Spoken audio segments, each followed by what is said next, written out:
마태복음 5장 21절. 마태복음 5장 21절부터 42절까지 말씀인데 봅시다. 자, 마태복음 5장 21절 32절까지만 읽고 내용은 전체 다루겠습니다. 다 함께 봤습니다. 옛사람에게 말한 바 살인치 말라. 누구든지 살인하면 심판을 받게 되리라 하였다는 것을 너희가 들었으나 나는 너희에게 이르노니 형제에게 노하는 자마다 심판을 받게 되고 형제를 대하여 라가라 하는 자는 공회에 잡히게 되고 미련한 놈이라 하는 자는 지옥불에 들어가게 되리라. 그러므로 예물을 제단에 드리다가 거기서 내 형제에게 원망 들을 만한 일이 있거든 생각나거든 예물을 제단 앞에 두고 먼저 가서 형제와 화목하고 그 후에 와서 예물을 드리라. 너를 송사하는 자와 함께 길에 있을 때 급히 사화하라. 그 송사하는 자가 너를 재판관에게 내어주고 재판관이 관예에게 내어주어 오게 거둘까 염려하라. 진실로 내게 이르노니 내가 홀이라도 남김이 없이 다 갚기 전에는 결단코 거기서 나오지 못하리라. 또 간음치 말라 하였다는 것을 너희가 들었으나 나는 너희에게 이르노니 여자를 보고 음욕을 품는 자마다 마음에 이미 간음하였느니라. 만일 내 오른눈이 너로 실족해 하거든 빼어버리라. 내 백체 중 하나가 없어지고 온몸이 지옥에 던지우지 않는 것이 유익하며 또한 만일 내 오른손이 너로 실족해 하거든 찍어내버리라. 내 백체 중 하나가 없어지고 온몸이 지옥에 던지우지 않는 것이 유익하니라. 또 일렀으되 누구든지 아내를 버리거든 이혼 증서를 줄 것이라 하였으나 나는 너희에게 이르노니 누구든지 음행한 연고 없이 아내를 버리면 이는 저로 간음하게 함이요 또 누구든지 버린 여자의 장가드는 자도 간음함이니라. 아멘. 42절까지 5가지 금지하는 말씀이 나옵니다. 첫 번째는 살인하지 말라. 21절에서 26절이에요. 자, 21절 보면 옛사람에게 말한 바 살인치 말라. 누구든지 살인하면 심판을 받게 되리라 했다는 것을 너희가 들었으나 바리새인들이 율법을 잘못 가르치는 말을 너희가 들었습니다. 자, 너희가 들었으나 이런 말이 계속 나와요. 예수님께서 이 살인하지 말라 하는 이 말씀, 구약의 십계명에도 있는 말씀이지요. 이미 유대인들은 들었어요. 배웠어요. 예수님 당시에도 이 제자들이 이것을 들었고 알고 있습니다. 새 번역에는 구약에는 그렇게 하였으나 이렇게 돼 있는데 이 말은 잘못 번역된 겁니다. 왜냐하면 예수님이 구약 성경과 반대로 가르치는 결과가 되거든요. 구약에는 그렇게 했으나 신약에 나는 이렇게 말한다. 그럼 구약과 신약이 틀리잖아. 근데 예수님은 구약의 말씀이나 신약의 말씀이나 똑같아요. 똑같은데 예수님은 그 살인하지 말라는 그 말씀을 어떻게 해석하고 적용하는가가 다릅니다. 자, 그래서 이 바리새인들 구약에 또 유대인들은 구약 성경을 잘 알고 있지요. 많이 들었지요. 배웠지요. 그냥 살인하지 말라 들었고 배웠습니다.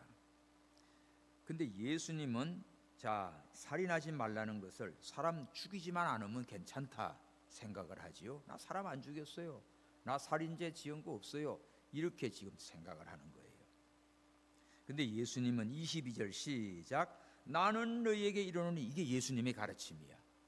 예수님의 가르침은 먼저 형제에게 노하는 자마다 심판을 받게 되고 형제를 대하여 라가라 하는 자는 공회에 잡히게 되고 미련한 놈이라 하는 자는 지옥불에 들어가게 되리라.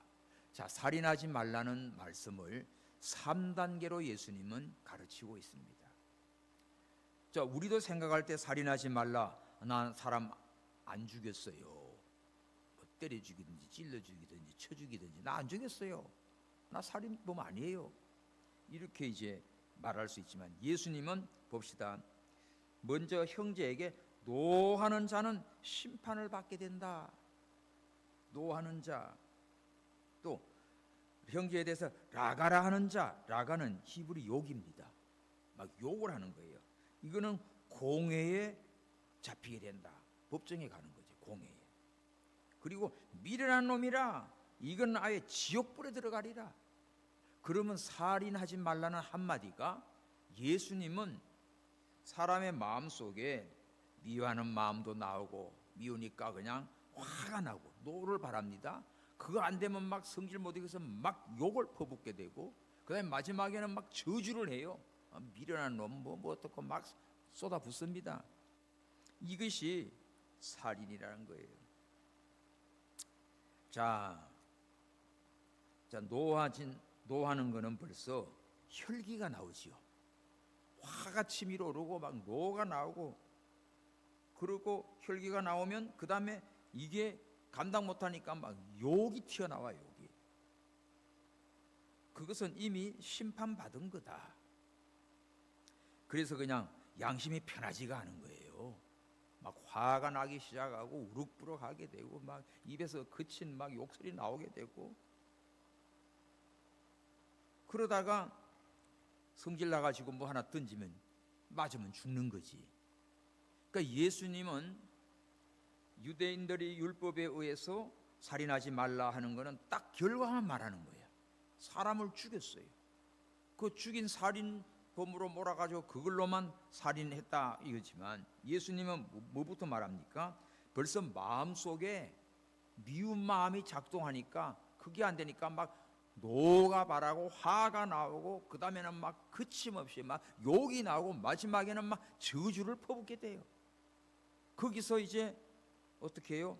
막 당장 눈에 보이는 거 대책 없이 집어 던지다 보면 사람 죽이는 겁니다. 그러니까 예수님은 살인의 동기부터 말하고 있어요. 구약의 율법은 살인하지 말라 딱 행위 결과만 가지고 이건 살인범이네 아니네 판단하지만, 예수님은 이 살인의 동기부터 미운 마음, 화가 나고 욕이 나오고 막 미련한 놈을 저주하고 하니까, 자, 구약의 율법에 살인하지 말라는 그 말씀을 신약에 와서 예수님이 살인하지 말라는 이 해석은 어떤 게 더 강하지요? 예수님의 이 살인하지 말라는 가르침이 훨씬 더 근본부터 다루고 있습니다. 그러니까 우리가 이것을 깨달아야 되지요. 요한일서 3장 15절, 요한일서, 사도 요한도 이렇게 증거해요. 요한일서 3장 15절에 그 형제를 미워하는 자마다 살인하는 자니 살인하는 자마다 영생이 그 속에 거하지 아니하는 것을 너희가 아는 바라. 자, 보세요. 살인은, 미워하는 것이 벌써 살인입니다. 살인죄의 동기가 미움에서 출발해요. 그 앞에 요한일서 3장 14절 시작. 우리가 형제를 사랑함으로 사망에서 옮겨 생명으로 들어간 줄 알거니와 사랑치 아니하는 자는 사망에 거하느니라. 자, 사랑하지 아니하면 미움이 나와요. 이게 미움이 살인의 동기입니다. 그러니까 이 벌써 형제를 미워하게 되면 이게 사망에 이르는 거예요. 사랑치 않은 자는 사망에 거하는 자예요. 이미 죽은 거라고요. 그래서 바리새인들은, 서기관들은 뭐예요? 사람 죽이는 것만 살인이라고 가르쳤지만 너희는 그렇게 듣고 배웠지. 근데 예수님은 실제로 너희는 형제를 보고 미워하는 자마다 살인한 거야. 형제를 보고 막 화를 내고 노를 바라고 그 다음에 욕을 퍼붓고 마지막에 미련한 놈이라고 저주하는 거는 이게 이제 살인이죠. 자, 이렇게 형제에 대해서 욕을 하면 어디 가요? 공회에 잡히게 된다. 이 공회는 산헤드린 공회입니다. 산헤드린 공회는 이스라엘 12지파 각 지파마다 6명씩 대표를 뽑아서 전체 몇 명이죠? 72명으로 된 이게 공의예요. 여기다가 회부돼 가지고 재판을 받는 거지요. 누가 막 욕을 하고 라가라마 하면은 공회로 잡혀가는 거예요. 쉽게 말하면 법정에 고발돼서 가는 거라고요. 그래서 악독한 말로 욕을 하면 벌써 공회에 회부되는 겁니다. 또 노하거나 속으로 미워하는 것도 살인, 행실로 욕을 하고 저주를 퍼붓고 이미 이거는 지옥불에 들어간다. 살인범은 그 살인죄는 지옥불에 들어가는 거지요. 그러므로 이 지옥불에 들어간다는 말은 벌써 믿음의 세계는 사랑의 세계고 빛의 세계입니다. 근데 미움의 세계는 미워하다 보면 욕하고 분노가 일어나고 막 저주하게 되고 막 죽이는 살인죄와 같지요. 그러면 지옥불에 들어간다는 말은 지옥과 같은 그런 고통을 당하게 돼. 마음에 평안이 없어져요. 여러분 누구를 막 미워해 보십시오. 미워 죽겠다고 해. 막 견딜 수가 없어. 막 화가 나와요. 막 분노가 일어나요. 막 온갖 욕이 막 쏟아집니다. 그럴 때 여러분 마음이 평안하던가요? 이건 평안이 없어져요. 벌써 그 사람은 지옥 고통을 누리고 있는 거야. 그러니까 예수님의 말씀은 형제를 사랑하고 용서해주고 그러면 평안이 오고 천국이 이루는데 이게 아니오고 그냥 미움이 벅차가지고 화가 나고 막 욕이 나가고 저주가 나가면 벌써 이건 살인죄를 짓는 것과 같아. 그래서 실제로 막 찔러 죽여서 죽인 살인죄는 안 범했지만 벌써 신앙적으로 영적으로는 살인죄를 범하고 있으니까 내 속에는 천국이 아니라 지옥불과 같이 불이 나는 거예요. 그래서 오늘 우리가 이 사랑을 잃어버리면 사망 가운데 빠지는 겁니다. 사망 가운데 빠지고 사망 가운데 빠진 자는 뭐예요? 지옥불에 들어가 있는 그런 환난과 고통과 비참함 가운데 처하는 것이지요. 진정으로 형제를 사랑하게 되면 그 내 마음에 평안이 오고 또 천국이 임하지요. 그럼 자기 영이 살아납니다. 생명이 살아납니다. 그럼 빛 가운데 거하는 이 심령이 돼요. 내 영혼에 빛비치니 찬란한 찬양이 나오는 거야. 근데 남을 미워하겠고 이거 그냥 막 미치겠어요. 막 화가 나고 막 욕이 나오고 막 저주가 나와요. 그러면 이미 내가 살인죄를 짓는 것과 같으니까 사망 가운데 거하지. 내 상태는 지옥불에 들어간 것과 같지. 그러니까 빛은 물러가고 흑암 속에서 사망에 꽉 갇혀가지고 막 답답한 거예요. 생명의 역사가 끊어진 겁니다. 그 이기선 목사님 참 귀한 분인데 이런 분은요, 다른 사람이 잘못하면요 하나님이 내 꼴을 보시고 참으셨는데 나도 참자 그러면서 이겼다는 거예요. 아유 환장하겠어. 그런데 아이고 하나님은 내 꼴도 보고 나를 참아줬는데 나도 그냥 봐주자 참자 하면서 이겼다는 거예요. 그렇지 않으면 막 보이는 대로 성질대로 하다 보면 똑같은 죄를 짓는 거지요. 뭐 크기만 다른 거지.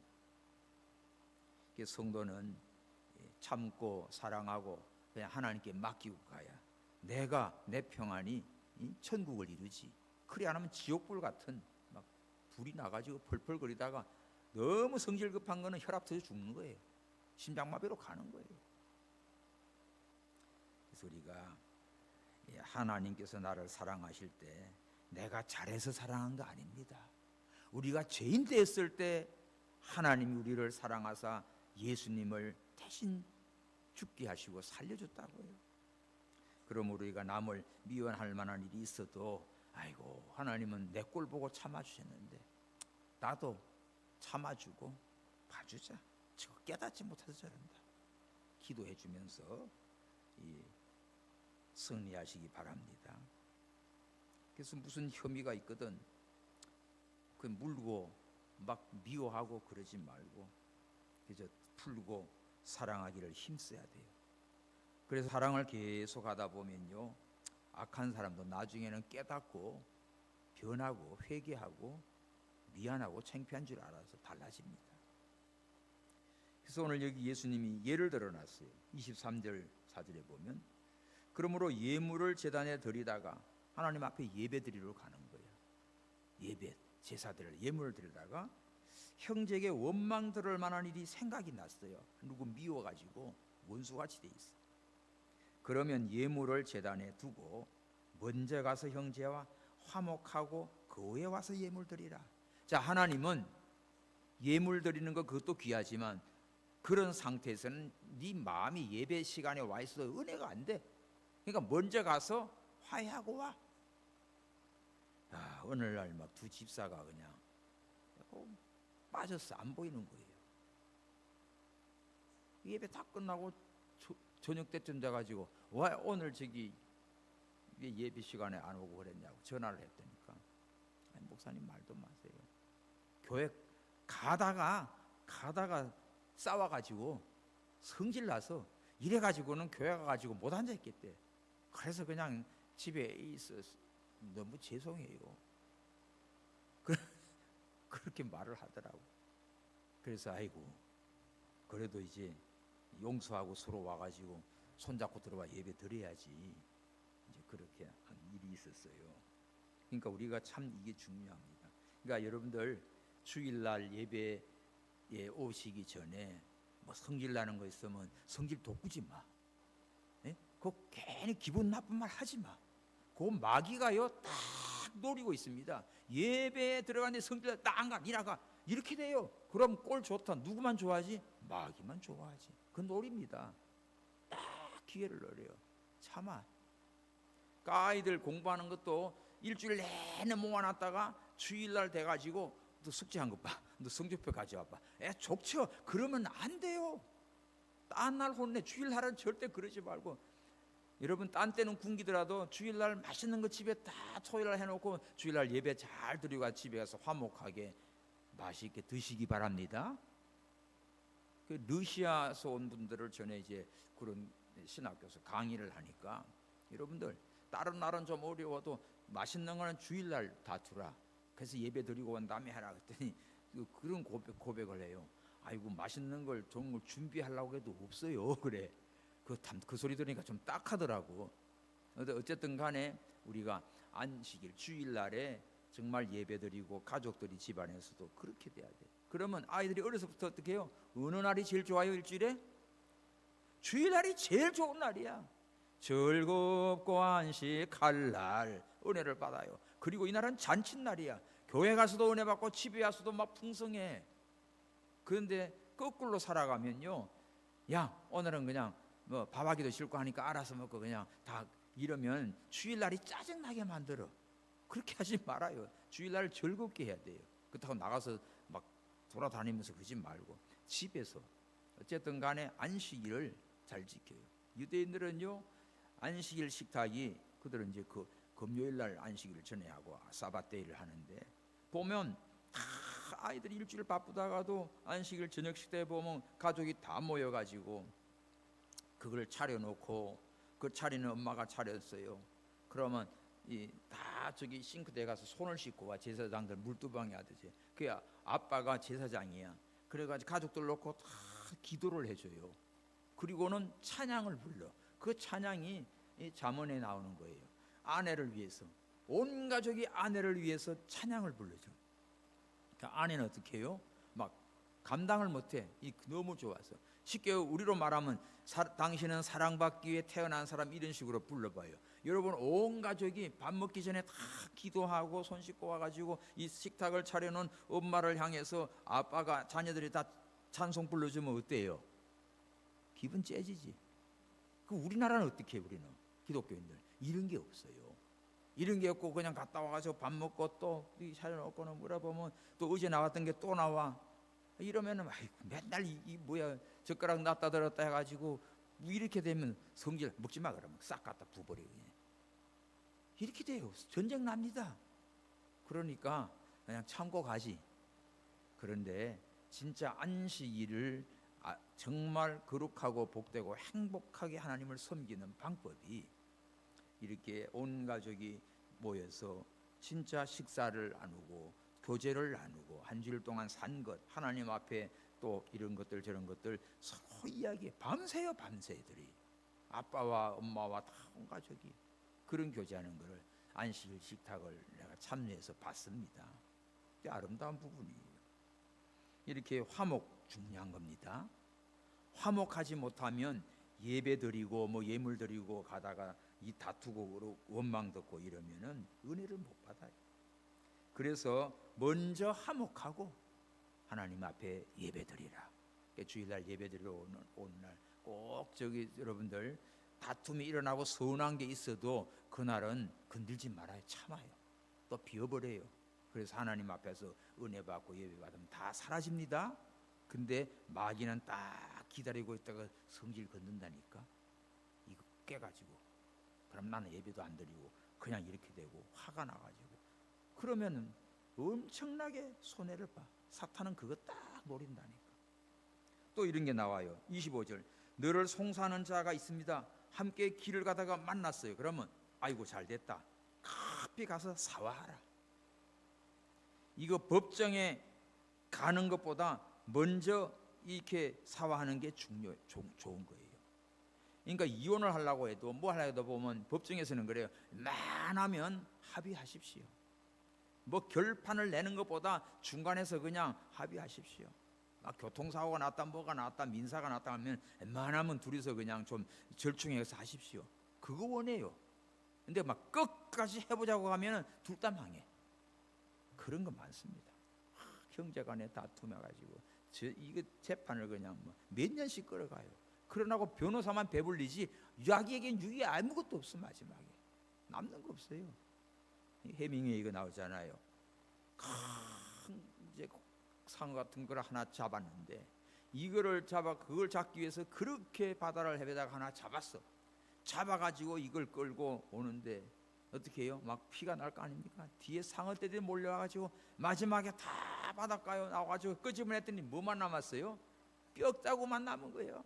그렇다니까 계속해서 피 튀기게 싸우고 나서 남는 거는요 뭐예요? 뼈만 남은 거예요. 유익이 없는 거예요. 어떤 부잣집 집안의 부모가 주로 돌아가셨어. 죽고 난 다음에 형제간에 그냥 완전히 전쟁이야 전쟁. 안 만나요. 근데 한 번씩은 만나. 어디서? 법정에서 만나는 거예요. 서로가 싸우느라고 서로가 고발해가지고 그렇게 만나지 무슨 뭐 명절에 만나거나 좋은 일에 만나는 게 아닙니다. 이럴 때는 원수가 돼 있고 법정에서는 꼭 가야 되니까 만나는 거. 이거 비참한 거예요.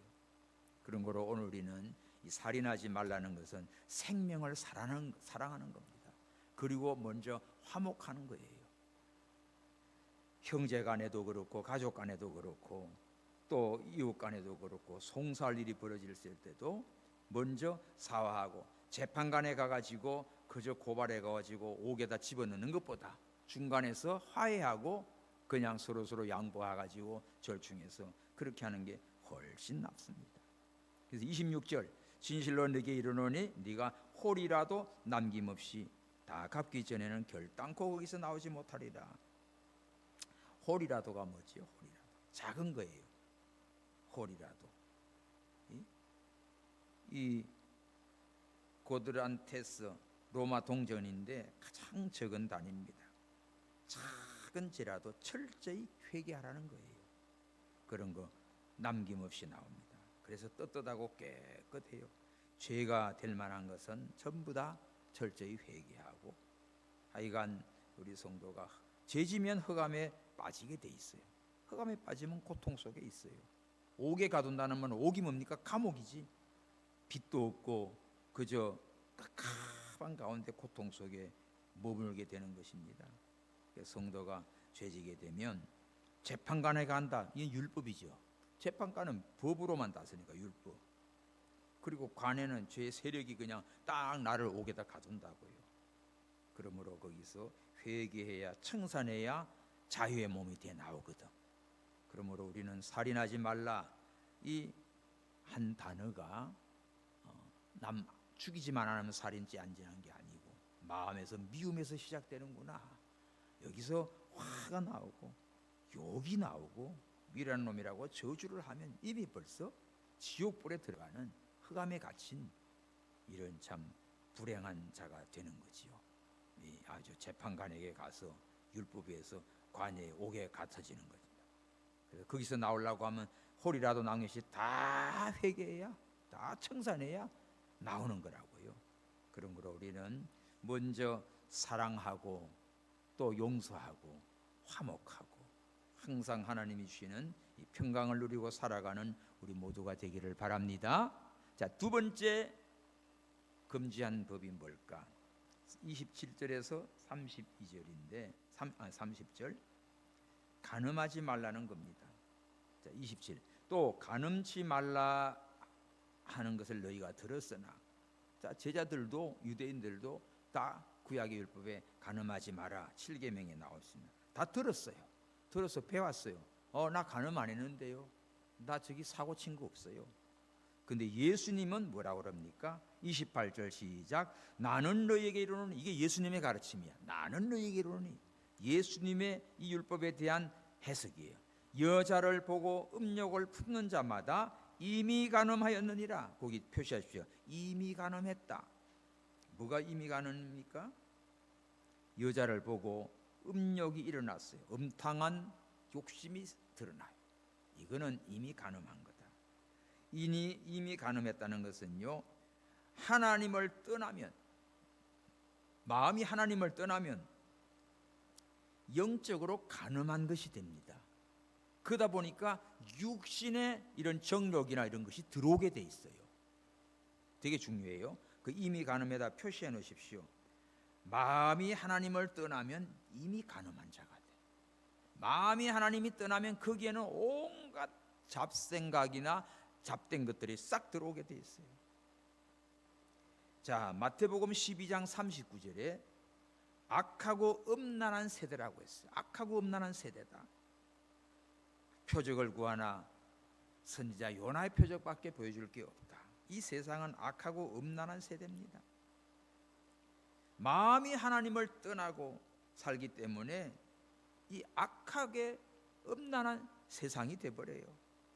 그래서 마음이 하나님을 떠나면 여자를 보면 음욕이 자동으로 들어옵니다. 근데 마음에 하나님이 딱 계시면 그게 안 들어와요. 마음이 하나님 안에 딱 있으면요, 하나님을 가까이 하고 하나님과 사귀고 있으면 이 음란한 마음이 들어올라가게도 못 들어오지. 꽉 하나님이 계시는데. 근데 하나님 안에서 살면 성도가 마음이 늘 평안히 하나님이 계시니까 이런 게 못 들어오지요. 근데 마음이 하나님을 떠나 있으면 벌써 하나님과 멀어졌어요. 하나님과 배반했어요. 그러면 그 사이에 들어오지요. 아담 하와가 따로 떨어져 있을 때 뱀이 하와에게 가까이 와가지고 유혹을 했습니다. 그 같이 있을 때는 사고 안 나요. 그렇죠? 우리가 하나님을 모시고 하나님 가까이 있으면 이런 것들이 안 들어오는데, 하나님이 멀리 떠나고 나 혼자야. 이제 나 혼자 뭐야, 자유야, 마음대로야, 그냥 내가 왕이야, 이러는 동안에 이런 것들이 다 들어온다고. 그래서 음란한 마음이 들어오기 전에 항상 하나님이 나한테 있어야 돼. 내가 하나님을 떠나 있으면 이런 이미 간음, 음란한 게 이런 게 다 들어오는구나. 그래서 항상 우리가 우리 마음속에 늘 주님이 있어야 됩니다. 마음이 하나님 떠나면 여러 가지 제약이 들어와요. 간음뿐만 아니라 온갖 가지가 다 들어오는 겁니다. 마음이 하나님을 떠나면. 하나 봐요. 마태복음 12장 43절. 마태복음 12장 43절에 그게 더러운 귀신이 예수님이 쫓아내서 나갔어요. 마태복음 12장 43절에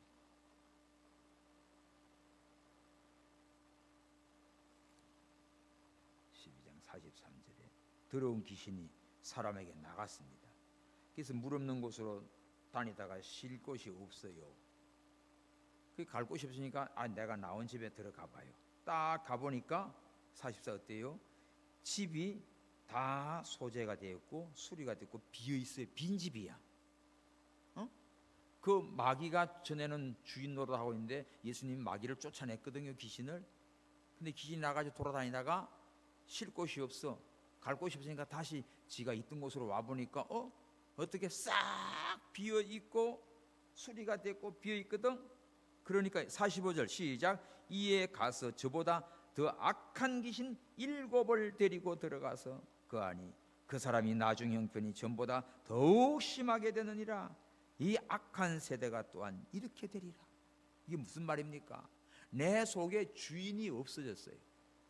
내 속에 하나님이 없어졌어요. 빈집이 돼 있는 거야.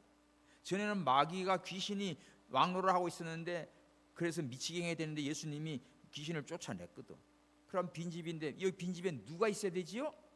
마귀가 나간 이 교회에 누가 있어야 돼요? 주님이 와 계셔야지. 하나님이 와 계셔야지.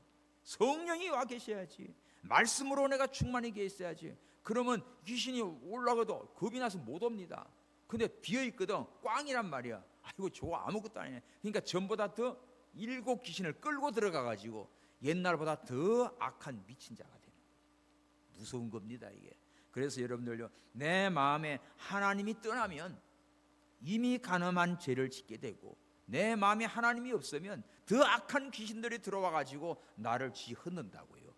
그런 거로 항상 내 안에 주님이 계셔야 됩니다. 주 떠나가시면 내 생명 헛되며. 주님이 늘 나와 함께 계셔야 돼. 임마누엘 하나님이 있어야 돼요. 어디를 가든지 주님 나와 함께 하심을 믿고 감사하고 찬양합니다. 그런 사람은 평안해요. 어디를 가도 평안해요. 뭐 어떤 일이 있어도 그냥 두려움이 없어요. 그래서 7마리 그 귀신이 들어오는구나. 빈집 되면 주인이 없으면 마귀가 이렇게 장난치는 거지. 자, 오늘 본문 봅시다. 29절에 만일 내 오른 눈이 너로 실족케 하면 빼버려라. 내 백체 중 하나가 없어지고 온몸이 지옥에 던지는 것보다 낫다. 또 오른손이 범죄하면 오른을 찍어버리라. 내 백체 중에 팔딱지 하나 없이 온몸이 지옥에 던지는 것보다 낫다. 이게 무슨 말입니까? 오늘 우리는 자, 눈이 범죄하고 손이 범죄하면 차라리 그거 찍어버리고 뽑아버리고 잘라버리더라도 내가 하나님의 말씀을 붙들고 가야 된다. 자, 이 말은 실제로 내가 눈을 뽑고 실제로 팔을 자르고 그러다 보면 나중에 남아있을 거 아무것도 없을 거예요 우리. 그죠?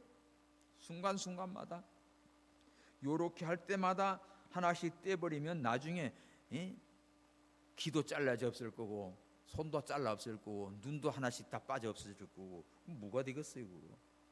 근데 이 말은 아무리 소중하고 귀한 거라도 이렇게 범죄하는 것보다도 잘라지고 없어지는 것이 온몸 전체가 지옥불에 던지는 것보다 낫다 이거지.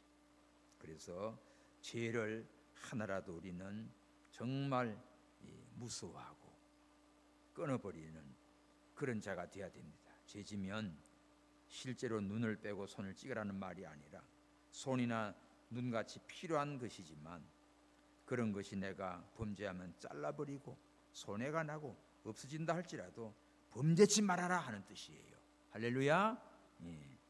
그래서 아무리 보수가 좋고 직장이 좋고 대우가 좋아도 그게 신앙의 길이 아니면 그거 잘라버려라. 끊어버려라. 다른 사람이 자기를 죄짓는 대로 끌고 가는 경우 그 사람에게 매여 놓으면 완전히 거기에 끌려서 나중에 내가 종로를 합니다.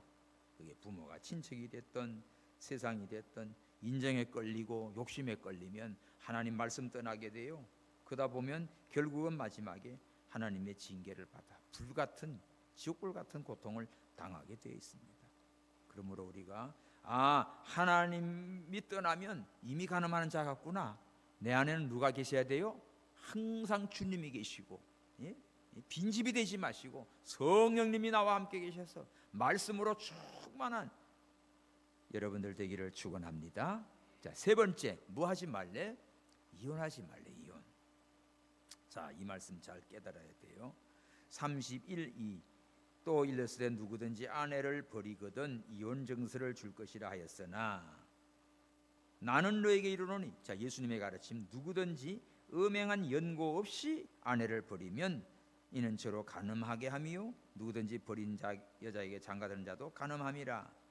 자, 바리새인들은 마음에 안 들면 그냥 이혼 증서만 써주면 누구나 이혼할 수 있다, 이렇게 가르친 거예요. 근데 예수님은 뭐라고 말하지요? 그게 아니에요. 32절에 음행한 연고 없이 버리면 죄 짓는 거다. 곧 단서가 하나 들어있습니다. 음행한 연고, 이거는 이혼의 이유가 되지만 그 외에는 이혼의 사유가 되지 않는 거예요. 자, 신명기 24장 1절에 신명기 24장 1절, 구약에서 신명기 24장 1절, 사람이 아내를 취하여 데려온 후에 수치되는 일이 있어요. 그를 기뻐하지 아니하여 내보낼 때 이혼 증서를 써서 그 손에 주고 그를 자기 집에서 내보낼 것이요. 여기 수치되는 일이 뭐지요? 이 수치되는 일이 부끄러운 일이지. 이 수치되는 일, 부끄러운 일이 오늘 예수님이 말씀하는 그 뭡니까? 음행의 연고입니다.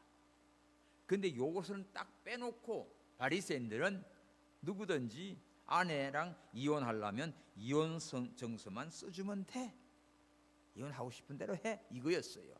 근데 예수님은 어떻게 음행한 연고 없이 버리면 그 사람 간음한 죄야, 그 사람에게 또 장가든 자도 간음한 자야.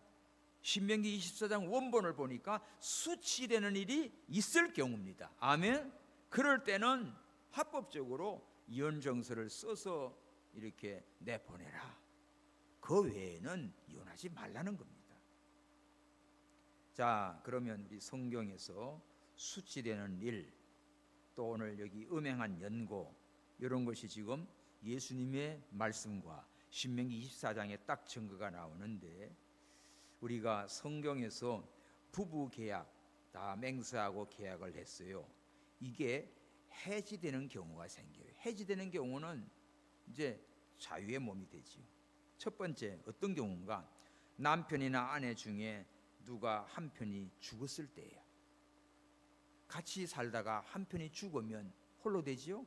그러면 거기서 법에서 자유가 됩니다. 그러면 재혼할 수도 있고 또 홀로 살아도 되고 자유의 몸이에요.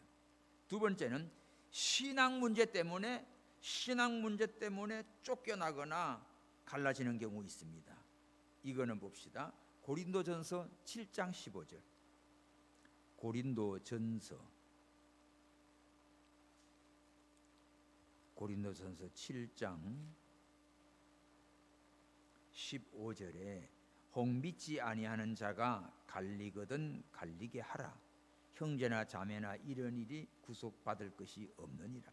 그러나 하나님은 화평 중에서 너희를 부르셨느니라. 그저 믿지 않고 서로 살았는데 이게 다 서로가 이해하고 용납하면 사는 거예요. 근데 그 신앙 문제 때문에 믿지 않는 자가 계속해서 괴롭힙니다. 못 살겠다는 거예요. 너 교회가 나를 택할 거야, 하나님을 택할 거야, 이렇게 나온다고. 그러면 나는 죽어도 내가 하나님을 버릴 수가 없어. 그러면 나랑 갈라지자. 그러면 성경은 뭐래요? 그러면 갈라지라. 이게 허용이 된 겁니다.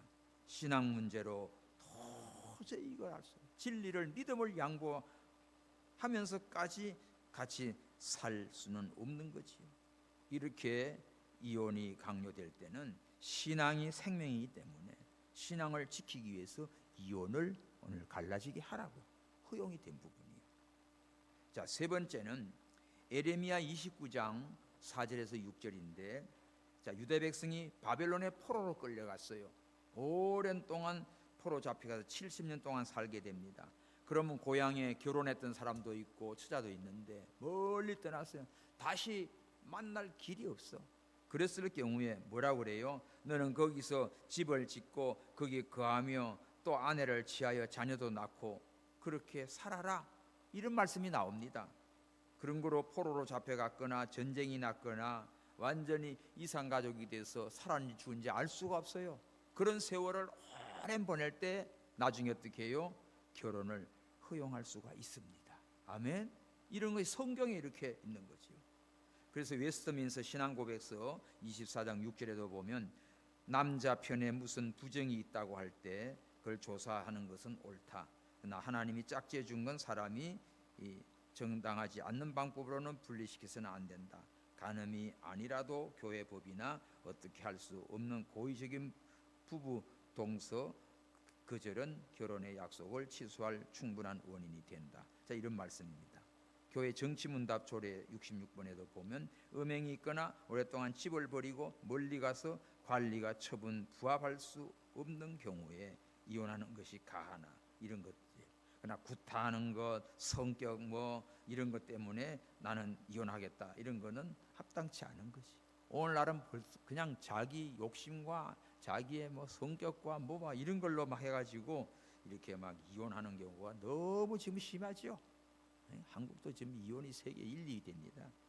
이거는 악한 거예요.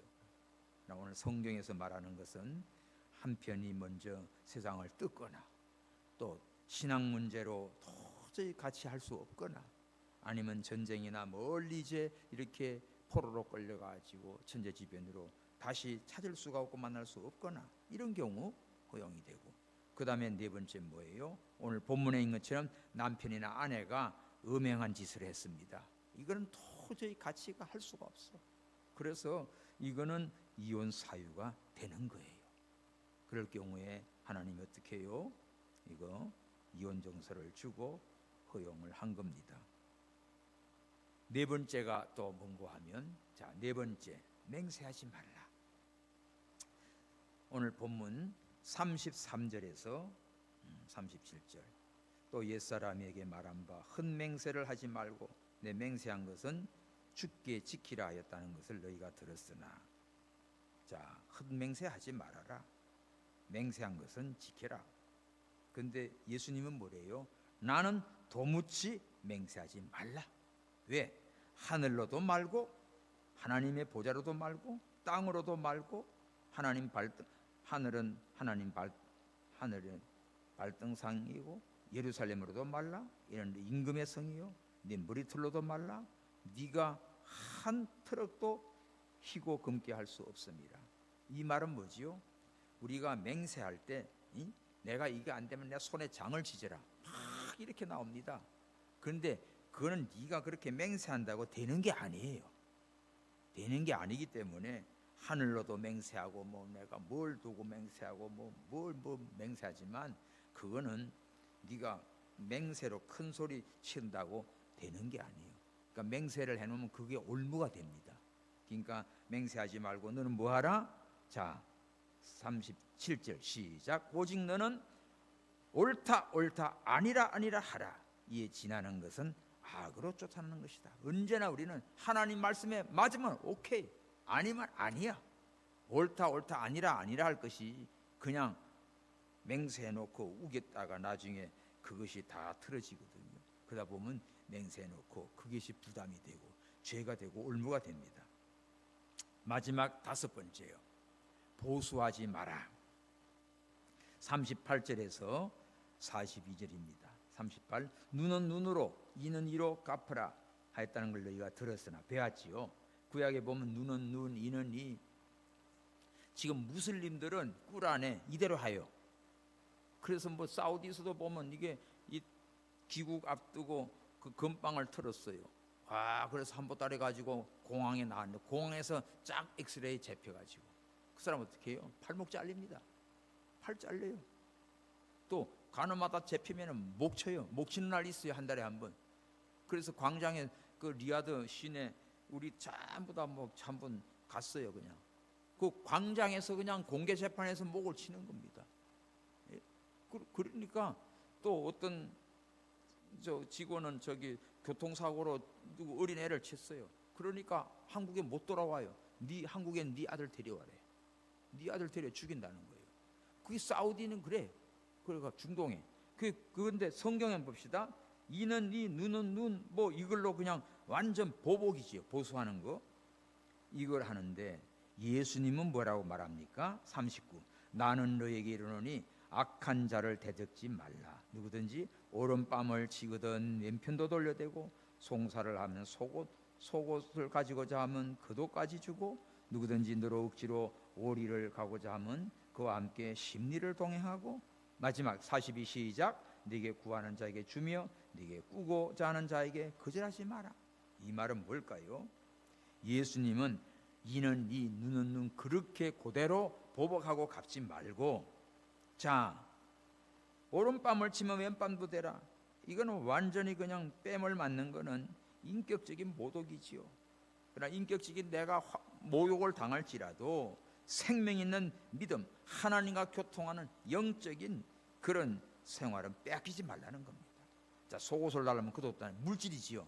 내가 물질에 손해가 나고 그래도 믿음을 양보하지 말라.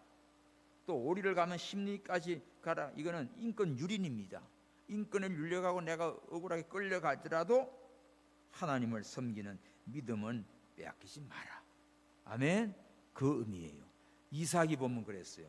그저 우물을 파면 콕 블레셋 놈들이 와가지고 이거 우리 거야 뺏어버리고, 또 딴 데 가서 또 파면 이것도 우리 거야 뺏어버리고, 계속 바보같이 양보해가 나중에는 어떻게 해요? 이삭에게 100배로 하나님이 축복하셨습니다. 할렐루야. 그러니까 우리가 물질에 손해가 나도 인격에 손해가 나도 억울한 일을 당해도 믿음을 양보하지 말고 하나님 섬기는 이것은 믿음으로 나갈 때 하나님께서 원수 다 갚아준다고. 그러니까 우리는 이는 이, 눈은 눈 보수하지 말고 하나님께서 다 갚아줄 걸 믿고 끝까지 이 하나님 앞에 물질을 양보하고, 그러니까 꾸고자 하는 자에겐 줘버려. 또 꾸고자 하는 자 거절하지 말고 줘. 물질 손해나는 게 아닙니다. 그 도와주는 거예요. 하나님이 나한테 은혜로 갚아주십니다. 사도행전 2장 35절 보면 주는 자보다 받는 자보다 주는 자가 복이 있다고 했어요. 그래서 우리는 하나님의 사랑을 가지고 얼마든지 그저 손해가 났다 마다 막 억울해하지 말고, 내가 뭘 잃어버렸어. 그럼 누군가는 그거 가지고 뭐 행제를 했겠지. 그러나 그것 때문에 막 속상하고 막 그러지 말고, 아이고 내게 안 되려니까 그런가 보다. 이렇게 믿음으로 나가면 하나님이 그보다 더 좋은 걸로 또 채워주십니다. 이게 승리하는 방법이에요. 예수님의 가르침이 바로 이겁니다. 세상의 방식으로 살인하고 막 그보다도 미워하지 마, 욕하지 말고 분노하지 말고 늘 성령 하나님으로 용서해주고 사랑으로 이기기 바랍니다. 오늘 저기 간음하지 마라. 이미 간음이다. 하나님이 멀어지면 이게 다 들어오는 거예요. 주님이 내 안에 거하시고. 이혼하지 마라. 하나님이 짝지어 준 거 그저 하나님 은혜 기도하시고. 그러나 정말 같이 살 수 없는 경우는, 이런 경우는 하나님이 허용한 게 있습니다. 아멘. 그리고 맹세하지 마십시오. 우리는 하나님이 하시는 거 사람의 맹세한다고 되는 거 아무것도 없어. 옳다 아니라 딱 이것만 가지고 말씀으로 믿음으로 가시기 바랍니다. 보수하는 거 손해나는 거 그거 하나님 다 갚아주니까 주께 맡기시고 승리하는 우리 모두가 되기를 바랍니다. 할렐루야. 기도합시다. 하나님 감사합니다. 살인하지 마라, 이혼하지 마라, 맹세하지 마라, 보수하지 마라. 아버지여, 이 모든 것 다 하나님께서 말씀해 주셨는데 이것을 잘못 해석하면 아버지여 형식으로 실제로 그것만 안 했다고 나는 큰 소리 치지만 우리 예수님은 마음에서부터 근본에서부터 다루고 있습니다. 아버지여, 오늘 우리 마음속에 정말 형제를 사랑하는 마음 주시고 미워하는 마음 없게 하여 주옵소서. 마음이 하나님을 떠나면 온갖 잡생각 간음과 죄악들이 들어옵니다. 주여, 언제나 주님이 내 마음속에 주인이 되셔서 성령으로 충만한 우리 모두가 되게 하여 주옵소서. 다시 오실 예수님의 이름으로 기도하옵나이다. 아멘.